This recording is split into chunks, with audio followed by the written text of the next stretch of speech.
want to thank our candidate for participating in this interview and collaborating with PAC TV to bring this informational programming to residents and voters this election season. Let me explain the format. Today, Norman Harbison Jr. will be interviewed. Norm will have 2 minutes to introduce himself, speak about his background, qualifications, and why he's running for office. I will then ask a series of questions related to local issues. Norm will be hearing the questions for the first time. He will have 2 minutes to answer the questions. After the questions, Norm will have 2 minutes for closing remarks. The 2-minute time frame will be shown on the screen for him to see. Let's get started with the opening statement. Norm, you have 2 minutes. Go ahead. Well, first of all, thank you very much, and PAC TV, for providing us a venue that we can talk with the COVID problems. I'm Norman Harbison. I lived in Kingston for about 25 years now, retired from the U.S. military. I have decided to run for the Board of Health because I've had some issues with the hired employees myself, and a lot of the businesses are complaining about the bullying tactics that they are using and the excessive fines. I did a little bit of an investigation and discovered lots of inconsistencies with the state mandates. And I feel that our hired employees are running the Board of Health, and the Board of Health are not running the hired employees. With my background in the military, I have an ability to take charge and ask for documentation and research exactly what should be happening. And that's the basic summation. Okay, thank you. And now we're going to go on to question number 1. What is your vision for this position, and how will you communicate that to the board? You have 2 minutes. My vision for me is to become, adult leadership and supervision. Our hired employees are not doing the job that they should be doing, as I said earlier, overbearing, and they don't have anyone watching them. I am not that familiar with health issues. However, in the short time I've been studying, I've actually been reading the regulations and found many inconsistencies. So I would act more of a check and balance when they do something, saying, hey, that's exactly right, or no, what about this? Okay, thank you. And now we're going to go to question number 2. What would be your top priorities for the next 3 years for the Board of Health? You have 2 minutes. To be able to communicate with the town, be helpful, not dictatorial as you must wear your mask, you've got to do this, you've got to do that, explain why, provide education. Education and a good set of communications between the board, the hired employees, and the public. Things should run a lot smoother and not reinvent the wheel. We have the CDC, we have the state providing us guidance and information. We just need to follow that, not try to come up with our own 18-point plan. Okay, and now we're going to go on to question 3. As the state's reopening plans move forward, what are your concerns and how would you address them? You have 2 minutes. How would I address them in my concerns? Well, my personal concerns and professional concerns would actually be 2 different things. We need to reopen. Businesses are suffering, they're going out of business. I did own a business myself. I no longer have it because my customers couldn't hire me anymore because they were out of business. Moving forward, follow their guidance, open up as soon as we can, and use common sense. Wear the mask above the nose. Go into many places and people have them down here. It just doesn't work that way. Okay. And we're going to go to your closing remarks. You will have 2 minutes to close up on anything or say anything that we didn't talk about yet so far. Go right ahead. Oh, that was pretty fast. My main concern is that the Board of Health has nobody there that asks questions. Why? An example, our hired people went into a business and wrote a $1,000 fine for people not wearing masks. The state says it's a $300 fine. Where did the extra money come from? As I said, nobody supervising them or asking the hard questions. As a member of the board, not being really up on everything, I'm going to have to research and read, and I should know the most correct and most current information. That was one thing in the military as a supervisor. You could get one job today and they want you to take over another project, and you go, and I can't even spell that project. You have to study and read. And military finds putting new blood in helps because you start asking questions and holding people accountable. So, in summation, as a member of the Board of Health, I would hold people accountable to what they're doing and ask the hard questions. Why are we doing that? Can't we be educating instead of laying down such heavy fines on businesses? They need to stay in business, and fines are not helping them stay in business. Okay, thank you so much. Let's get started with the opening statement. Janet, you have 2 minutes. Thank you, Julie. Hi, my name is Janet Wade, and I'm once again running for a position on the Kingston Board of Health. The last 3 years have been both personally and professionally challenging for me. We've addressed a number of topic areas, from wind turbines to tobacco regulations, vaping, marijuana shops, and water quality, to name a few.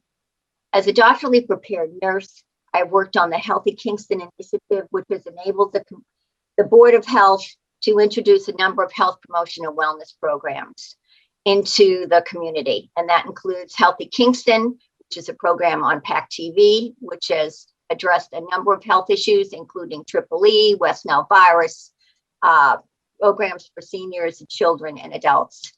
Secondly, Healthy Kingston Clipboard in the Kingston Reporter, which again is more health information and local resources. And lastly, Healthy Kingston Kids at the Library, which is an interactive program for children involving the health area.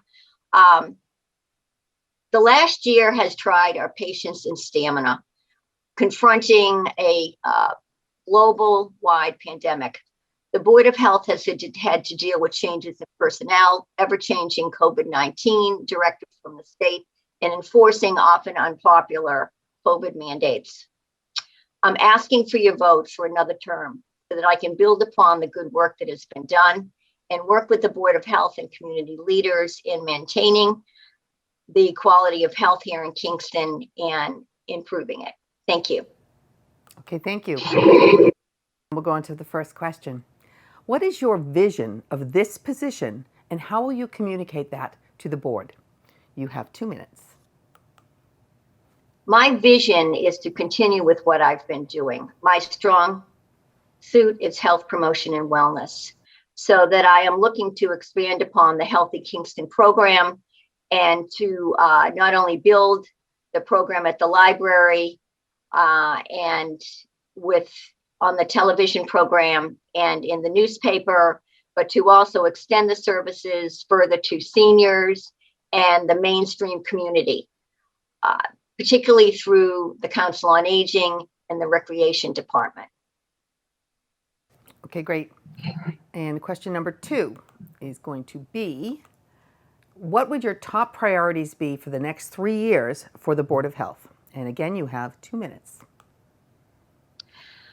Well, I've already been looking at some of the top priorities, which now that we have a stable health agent, I would like to look at the policy and procedures that have been put in place and make sure that they are all updated.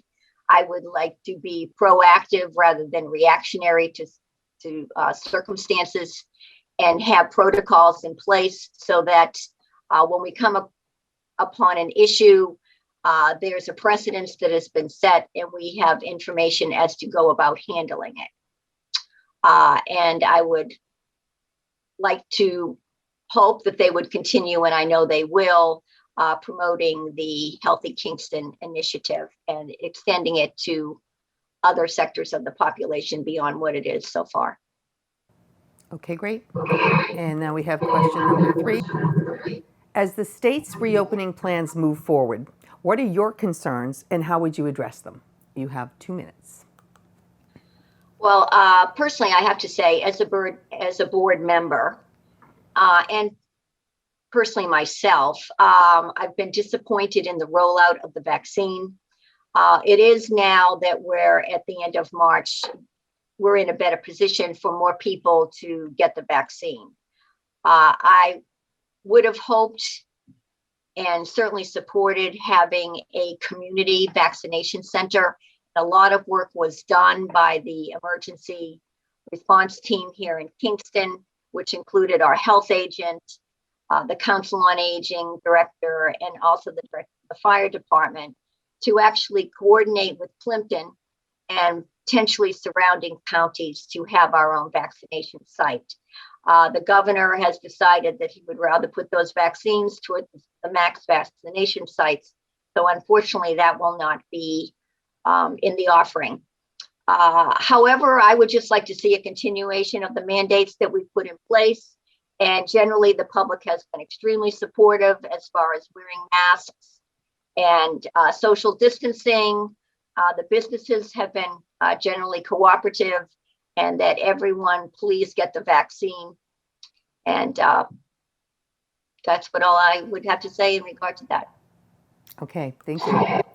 And finally, we're going to have a closing remarks. So you will have 2 minutes to make those, and you may go ahead. Again, thank you, Julie, for having me. I can honestly say that with every discussion that I've been involved in on the Board of Health and every vote that I have had to make, I have first and foremost looked at what was the best decision for the people of Kingston. So I go forth with that vow to each of you listening to this, that I, as a resident and as a health professional, and just as a conscientious member of this community, want the best for all of us, our families and our children. So that I am now asking for your vote for another term, so that, as I mentioned before, I can build upon the good work that has been done already and work with community leaders and the Board of Health members in not only maintaining the health of this community, but in improving it. So thank you very much. Please consider me for your vote. Thank you, Janet. Thank you for participating in this interview. We wish you the best of luck throughout your campaign and in the election.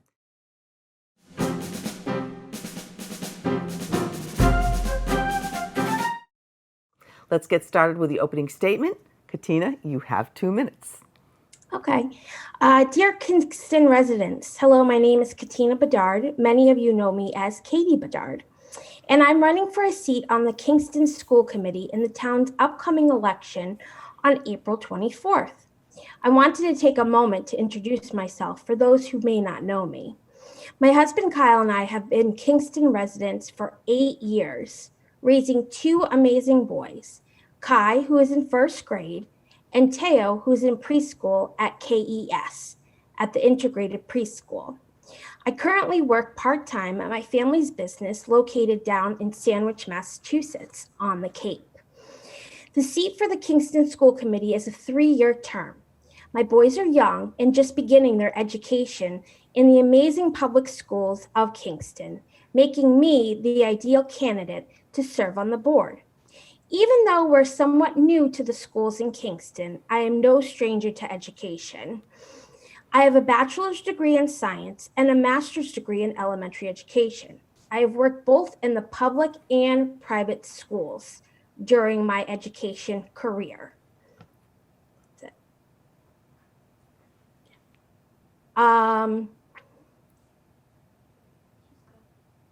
Is that good? Yeah, that's good. Okay, that's fine. I'm sorry, I wasn't sure that you were done. Okay, great. Nope, Wonderful. sorry. No, that's okay. That's okay. Okay, we're gonna go on. Just give me 1 second. Sure. Thank you. Okay, now we're going to go to question 1. School districts constantly face budget constraints. Can you talk about what ways do you see the district moving forward or stagnating under the conditions we have right now? You have 2 minutes. Okay.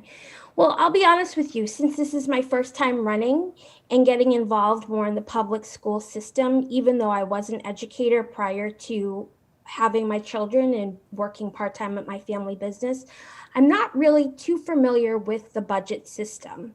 However, I know as a first-year person on the committee that it's really a learning curve and really learning the ins and outs about how the budget works within the town and what money gets allocated towards the schools. I have been in contact with current committee members, and they did tell me that the first year is definitely a learning curve about budget, new laws, and rules as a school committee member needs to learn and take on throughout their 3-year term. Okay, great. Thank you. And now we're going to go on to question 2. Okay. What strengths and/or strategies will you bring to navigate difficult conversations and negotiations among various constituent groups? You have 2 minutes. Okay. Well, it's my belief that a school committee member must be responsive and receptive to parents, staff, students, and the community, encouraging all for an open dialogue. The committee members must take input from all groups and weigh all facts before making a decision.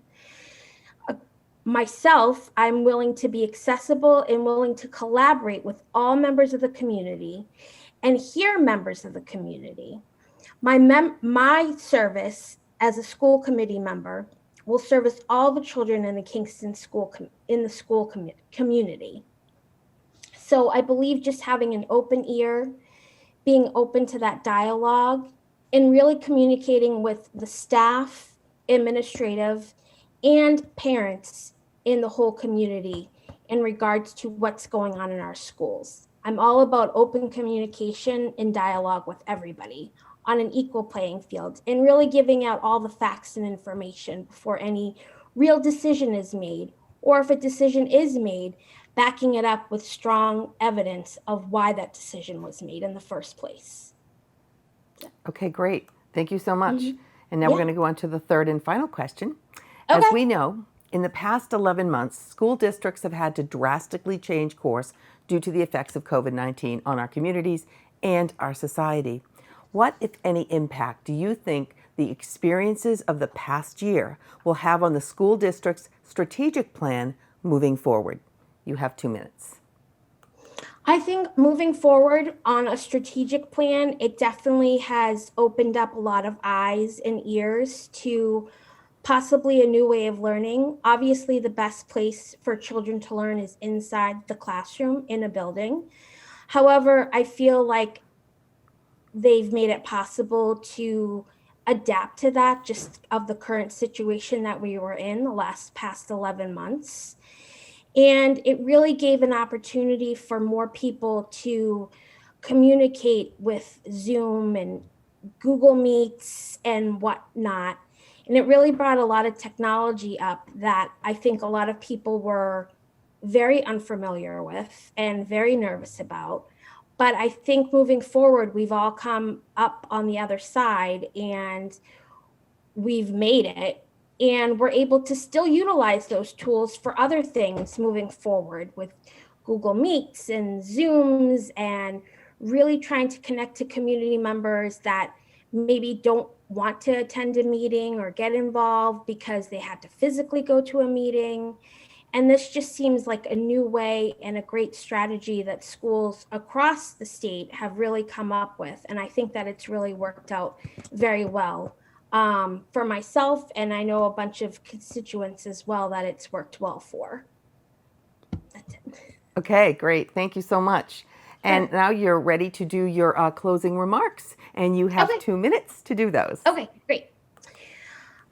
Our schools here in Kingston are to serve the educational needs of all students. As a candidate running for the school committee, I understand the board is responsible for establishing and maintaining a structure that supports students, empowers staff, and provides leadership. With my background and knowledge of education, I can help provide the necessary leadership and insight to the school board.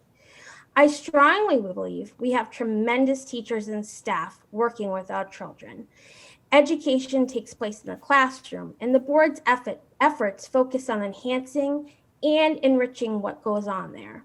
By working together, we can all share the knowledge and satisfaction we provided for the educational needs of all children and have built a district where students, parents, teachers, and staff feel they are all welcome and belong. I ask for your support because I will be working hard for our children. Thank you so much for your support. Go out and vote April 24th. That's it. Thank you, Katina, for participating in this interview. Thank We wish you. you the best of luck throughout your campaign and in the election. Let's get started with the opening statement. Megan, you have 2 minutes. Go ahead. Thank you, Julie. Hi, my name is Megan Cannon, and I am running for the Kingston School Committee. I just wanted to introduce myself to those of you who don't know me. I am a lifelong Kingston resident. My husband Dan and I have 2 boys, Maddie, who is in the 8th grade at Silver Lake Middle School, and Seamus, who is in the 4th grade at Kingston Intermediate School. I'm very invested in both the town and the schools here. Not only are my children part of the Kingston school system, I went to KES myself back when K-6 was still in one building. I have been very involved in the Kingston schools for the last 8 years and have had the unique opportunity to view things from several different viewpoints.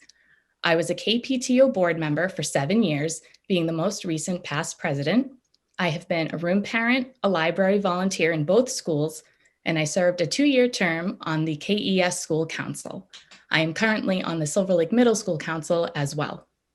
I have been a substitute for Kingston schools for the past 3 years, although I have not had the opportunity to sub this year. I'm also a special education parent. My son Seamus is a student in the Structured Learning Center, which is a therapeutic classroom at KIS. It's just another angle I have viewed from and another strength I see. I sincerely love this town. It's why I've been here for 36 years.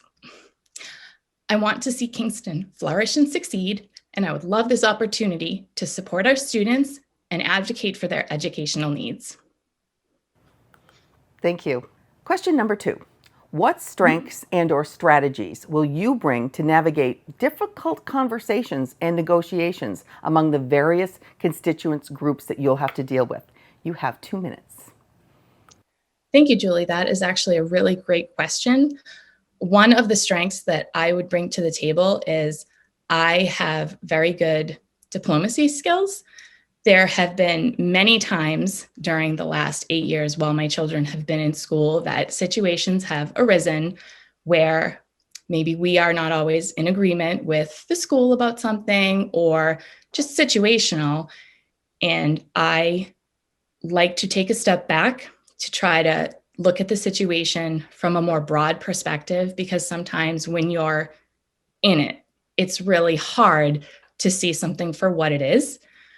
I like outcomes to be the best for everybody when that is possible. It's very important to me that everybody walk away from a situation feeling that they were heard and that their concerns will be addressed in an appropriate manner. My goal would be to listen to all of the parent concerns and things and be able to work with fellow committee members on how we could fix some of these things or improve some of these things or bring new things to our school community in order to make it the best that it can be. Excellent. Thank you. Okay, Megan, question number 3. As we know, in the past 11 months, school districts have had to drastically change course due to the effects of COVID-19 on our communities and society overall. What, if any, impact do you think the experiences of the past year will have on the school district's strategic plan moving forward? You will have 2 minutes. Go ahead. Truthfully, that's a very hard question to answer right now because we're still in it. So I think until we get a little bit further away from the COVID situation and all of the drastic changes with school, it's a little bit hard to make that judgment. I know that right now I am very happy to see the children return to the full-time in person. I think many parents are also in agreement with that. I know not everyone is, but at this time, with the information that we have available, I do believe that that is the best course of action. Should something change, I do hope that it would be revisited by the appropriate authorities. As for the strategic plan, it's just hard to say. I think there will be some testing that needs to happen to see where the students are in order to move forward and how that might affect what the current plans had been prior to COVID. Thank you. Okay, we're going to go on to closing remarks now. Okay. You'll have 2 minutes and you may start right now. I am running for this seat because it's important to me. Until recently, when the state did mandate the full in-person return, our community had been very divided as to what school and learning should entail. If a situation were to arise putting school committees in such a challenging position, it's important that we maintain a committee who will thoughtfully and intentionally listen to all the information available and make decisions in the best interest of our students. I know that is not an easy task, and our current committee has done amazing. I am willing to perform the duties and responsibilities of a school committee member. This involves developing and evaluating policies and collaborating with the superintendent who will implement these policies. I will consider her advisement along with the building principals. I believe these people were hired for their knowledge and necessary experience to directly oversee our school buildings, and there is value in their insight to the day-to-day workings and overall functioning of our schools. I am confident that I would make a great addition to the current community. I have proven leadership skills and a strong sense of obligation to our community. I believe I have the skill set and necessary qualifications to make a positive contribution. I will advocate for the best learning environment for our students, including individual needs being met, a true sense of community being felt, and a fostered love of learning being defining traits. I care deeply, and my track record shows my dedication. As I stated before, I have experience, insight, and a vested interest in this town. For these reasons, I hope you will agree that I'm an excellent candidate for the Kingston School Committee, and I would appreciate your vote on April 24th. Thank you, Megan. Thank you for participating in this interview.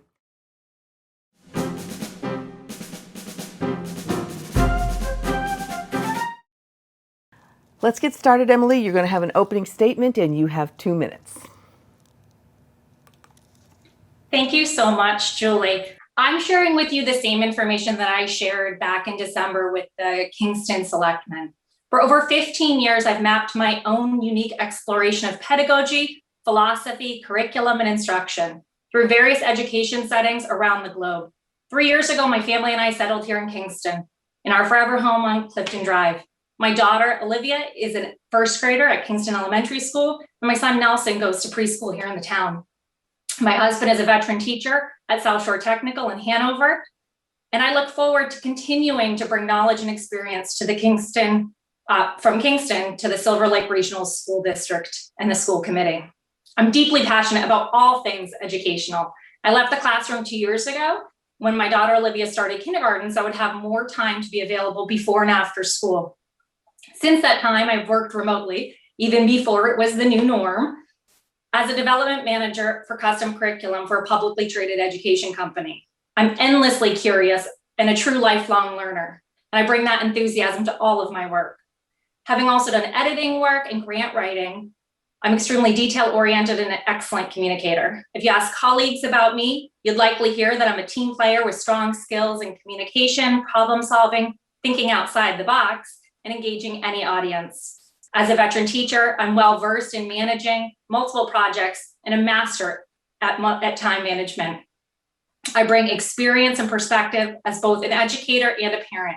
I love the Silver Lake Regional School District's model and the opportunity that students have to learn both academics and career and technical education with rich arts and athletics programs.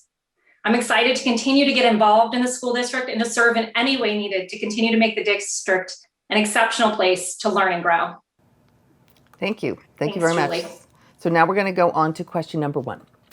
School districts constantly face budget constraints. Can you talk about what ways do you see the district moving forward or stagnating under the conditions we're in right now? You have 2 minutes. Yeah, I think that it's really important that constituents understand the difference in the way that schools can be funded. So the difference between level funding and level services. So whether or not we're funding the exact same amount of money or we're funding the exact same services. And I think it's critical as a school district that we work for level services. I understand that we're in an economic time where we really do need to make cuts. And I think if folks listened in recently to the budget presentations by Dr. Prue, you see we've already begun to have those tough conversations. But I also think that residents should understand that a flourishing school district brings a lot to a community. It increases our property taxes and the value of our town. It draws in more folks to the town, which in turn brings, more tax dollars. So I think as we move into this budget season, which we've already started for the upcoming fiscal year, having those conversations about what are the resources that we're able to kind of postpone, whether they're capital purchases or continued purchases that are kind of each year.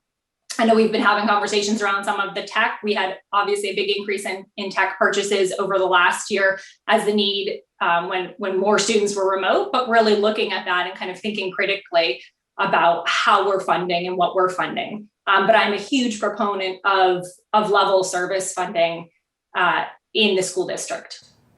Okay, great, thank you. And now we'll go to question number 2.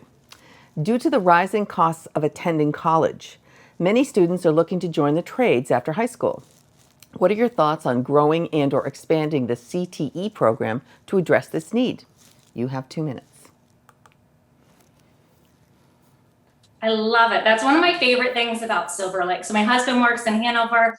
He's an academic teacher, but at the South Shore Technical. I also worked there for a while. I actually didn't go straight from high school to college. I took 2 years off and I did AmeriCorps programs in Boston. I actually helped found the City Air Little Rock site in Little Rock, Arkansas.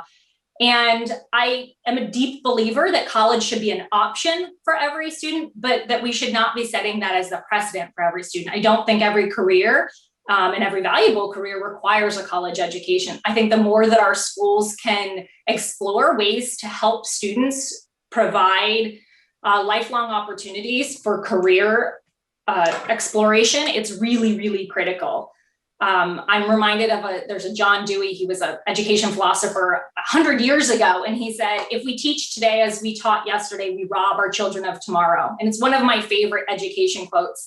And I think it's more relevant now than ever. I think that Silver Lake is an incredible district in that we pull in from multiple towns, but also that we have that opportunity to have the CTE programs and the academics side by side in the same building. Where some other towns have to send their students out to a separate school district for that provision. I would love to see them continue to explore what are the careers of the future, things like coding and then trades as well, like childhood education. I love that that's a part of the program. And what are the future careers and what can we be training kids in where they're realistically going to have job opportunities, and reevaluating that on a regular basis is critical, I think, to any school district at this juncture in time. And I think that COVID has posed the opportunity for us to really take a hard look at making some paradigm shifts in education and what we value as community and how we approach that education. Great, thank you.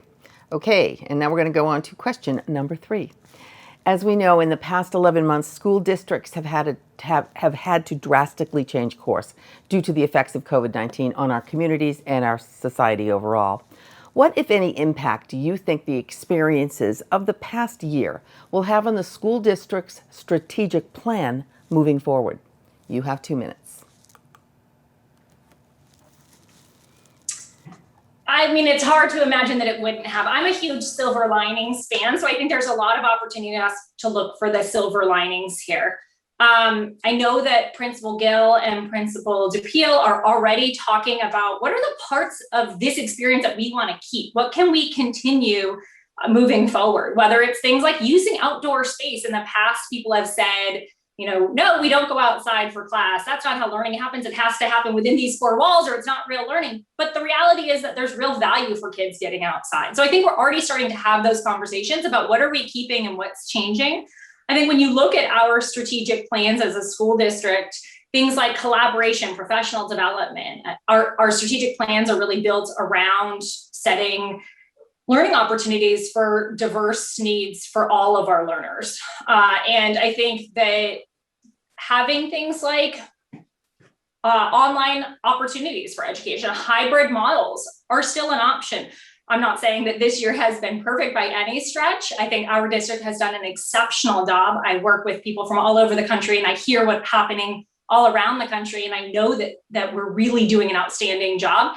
And I think there's things that we can take from that, whether it's allowing students to continue to do independent studies and use hybrid learning models in order to implement that.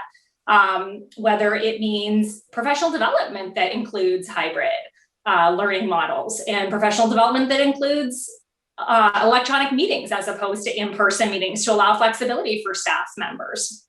We've been talking about engaging stakeholders. I think this year that has been a challenge as we can really limit it in our community engagement. And I think that's something that we definitely need to evaluate moving forward. Great, thank you. Okay, now we're going to move on to closing remarks. You will have 2 minutes to give yours. Go right ahead. As I've said, I'm going to really believe deeply in the programs that Silver Lake has to offer, but I also hope that as a community, we really take this opportunity that we are kind of uniquely presented with and find all of the silver linings. Find this as an opportunity for us to really say, what do we like about the way we're doing school, whether it's as a town, as a state, as an entire country, what do we like about what we're doing and what do we not like and what changes do we want to make moving forward? Not to just kind of go back to the way it's always been, because that's the way it's always been, but really say, what are the things we want to purposefully keep and what are the things we want to purposefully change? I know that a lot of districts are talking, ours included, about the cohort model, that kind of getting to know students well when you have a big school like the high school, when you kind of break students down into smaller cohorts, what does that mean when teachers can kind of get to know their students well in that smaller community? And I know the middle school's been working in similar structure over the last year, and really the values of those pieces of it. I hope that our community embraces the idea of change in education, as opposed to trying to go back to the way things were. I know we all want to get our students back in school the way things were, but what that looks like and how we do it, I think is something for us to really open our minds to. I know that that's something that Dr. Prue, that Principal Gill and Principal DePiel have already been thinking about and talking about, as this is the time of year when administrators are really looking forward to the next school year and starting to think about the program of studies and the way that the school will be organized, the way the schedule will be set up, the kinds of classes that will be offered and curriculum that we'll be implementing. I really look forward to this election and hope that the community supports me in continuing to serve on the school committee. Okay, thank you. Thank you very much for participating, Emily, in this interview. Let's get started with the opening statement. Emma, you have 2 minutes. Hello, I'm Emma Morgan. I'm running for Silver Lake School Committee. I graduated from Silver Lake Regional High School 9 years ago, and I've made my way back to the Kingston community this past year. A little background about me: I'm 26 years old. I have a bachelor's degree in business communication and a master's degree in new media and marketing. I currently work for Harvard Pilgrim Healthcare as the project manager over corporate marketing, and I live in Kingston. The Silver Lake school system, particularly the English department, played a significant role in my early educational development. As a reserved teenager, I found solace in reading and writing. My English teachers not only provided essential curriculum to bolster my civic knowledge, but they gave me the encouragement and support I needed to recognize my inherent value. As a quiet kid, this was monumental. My belief in myself began in a Silver Lake High School classroom, and from there, I've harnessed a deep affection for my personal educational development, entered society as a fully functioning adult, and discovered my voice. Thank you. Thank you very much. Okay. Question number 1. School districts constantly face budget constraints. Can you talk about what ways you see the district moving forward or stagnating under the conditions we're in right now? You have 2 minutes. Of course, we're in, these unprecedented times. The things our students are facing today, it's a lot to handle. And, I think with the budget cuts, kind of understanding and fully assessing the situation, being able to look at it from both sides is really important. So I think moving forward, what's most important is thinking about what's best for the future of the student body and the educators. Great. Okay, thank you. And next question, question number 2. Due to the rising costs of attending college, many students are looking to join the trades after high school. What are your thoughts on growing and/or expanding the CTE program to address this need? You have 2 minutes. The CTE program, I think, is incredible. Working a trade is a wonderful goal. I went to college, but I completely see the need to have people who are getting ready to be in the trade, My brother actually is in one, and he went through the CTE program, and it was monumental in his education. So I see it as a very important item that we should address and put more into it so we can get our kids ready for their futures. Okay, great. Thank you. And now question number 3. As we know, in the past 11 months, school districts have had to drastically change course due to the effects of COVID-19 on our communities and society in general. What, if any, impact do you think the experiences of the past year will have on the school district's strategic plan moving forward? You have 2 minutes. Absolutely. With COVID and with working remotely, it's completely shifted our whole school dynamic. I think the most important thing is the safety of the kids, of the educators, and it's kind of about adapting and making sure we're still giving them those important life experiences while remaining safe. I think as we're beginning to see things change and to have, getting to herd community, I think it'll be really important for us to continue to adapt, but also to keep implementing those important traditions that the kids uphold and that they want. Okay, great. Thank you. And now we're going to go into closing remarks. You have 2 minutes to close it out. Go right ahead. I believe my perspective and experience would provide insight into what the young people in our community value. I have a strong appreciation for our educators, and I believe in equality, justice, and above all, I believe in compassion. Our community and our nation are facing exceptional hardships, but as I see it, the rising generation is a beacon of hope. And so by strengthening our local educators and our school systems, I think we will improve the well-being of our students, who will in turn change the world. So as a younger person myself, I might not be the most likely candidate for this role, but I firmly believe in appropriately using my voice to promote healthy, positive change where possible. So I hope you'll consider me for Silver Lake School Committee. Okay, thank you, Emma. Thank you for participating in this interview. We wish you the best of luck throughout your campaign and in the election. For our viewers, thank you for joining us. If you're interested in watching replays of this interview, please visit our website, pactv.org/elections, for replay times and online viewing options, including PAC TV's on-demand and streaming service, PAC TV Prime. And please make your choices heard by voting in the special election on Saturday, April 24th. Thank you and good day.